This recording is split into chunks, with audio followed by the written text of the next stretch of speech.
रत्नांच्या निवडीबाबत आपण ग्राहकांना कोणते मार्गदर्शन करू इच्छिता? मग कस्टमरनी सर्टिफाईड रत्न घ्यायला पाहिजे. पहिली गोष्ट तर सर्टिफिकेट सोडून घ्यायला नकोय. पण काही रत्न असं आहे की काही लोक 500 रुपयाला पुष्कराज विकतात किंवा ब्लू सफायर विकतात, नीलम विकतात. ते 500 रुपयाचं स्टोन काही कामाचं नसतं. ते फक्त कलर असेल, 2-3 महिने घातलं तर त्याचे कलर पण उतरून जातं अक्षरशः त्या स्टोनचे, रत्नाचे.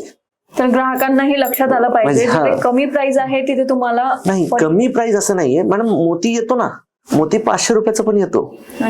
पण मी ते म्हणत नाही की मी विकत नाही. मी 500 रुपयाचा मोती सुद्धा विकतो. पण तुम्हाला फरक पाहिजे की कुठला स्टोन चांगला आहे कुठला नाहीये ते जाणून घेणं पण खात्री पाहिजे.